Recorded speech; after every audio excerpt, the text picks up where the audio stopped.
আজকে এই সরকার শপথ নেওয়ার পরে 12 থেকে 13 দিন হচ্ছে। এই 13 দিনে তারা আমাদের এই দেশের নাগরিকদের জীবনের নিরাপত্তা তারা দিতে পারেনি।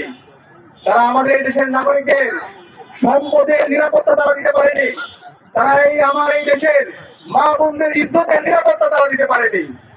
আমরা দেখতে পেয়েছি নির্বাচন পরবর্তী 24 ঘন্টার মধ্যে সারা দেশে সহিংসতা। সেই ফেসিবাদী আমলে যেভাবে ভিন্ন মতের উপর যেভাবে আক্রমণ করা হতো, ঠিক একই কায়দায় নির্বাচন পরবর্তী সারা দেশে সন্ত্রাসীরা বাড়িঘর ভেঙে দিয়েছিল।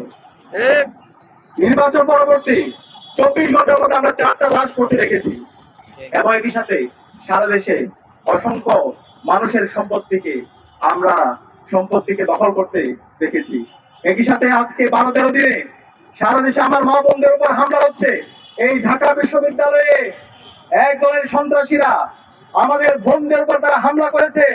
একই সাথে আমরা দেখতে পেয়েছি রামপুরার মধ্যে 5 বছরের এক শিশুর উপরে হামলা করে তাকে হত্যা করা হয়েছে। যখন মামলা করতে গিয়েছে পরিবার, তখন প্রশাসন থেকে বলা হচ্ছে এই ধরনের দুর্ঘটনা আপনারা মাইনে নেন। আরে ভাই, এই ধরনের দুর্ঘটনা মাইনে নেওয়ার জন্য কি জুলাই বিপ্লব হয়েছে? এত রক্তের মাধ্যমে যদি আমরা সেই ফেসিবাদী বয়ান শুনতে হয়, তাহলে আমরা ছাত্র সমাজ বেঁচে থাকতে আমরা এই দলের ফেসিবাদ বাংলাদেশে কায়েম হতে দেব না। এলাকাবাসী যখন ঘেরাও করলো, এরপরে মামলা নেওয়ার পরে পরিবারকে ক্রমাগত হুমকি দেওয়া হচ্ছে মামলা তুলে নেওয়ার জন্য। এরপর আমরা দেখতে পেয়েছি নরসিংদীর মধ্যে ইতিহাসের গর্বরচিত ঘটনা, আইএমএ জালিয়াতকে হার মানিয়েছে।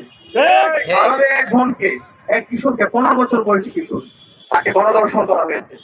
গণধর্ষণ করার পরে যখন সে বিচারের দাবিতে এলাকার বিএনপি নেতার কাছে গেল, পরবর্তীতে তাকে বিভিন্ন ধরনের হুমকি দেওয়া হলো এবং এরপরে ওই পরিবারের সামনে থেকে, তার বাবার সামনে থেকে তুলে নিয়ে গিয়ে তাকে হত্যা করা হয়েছে।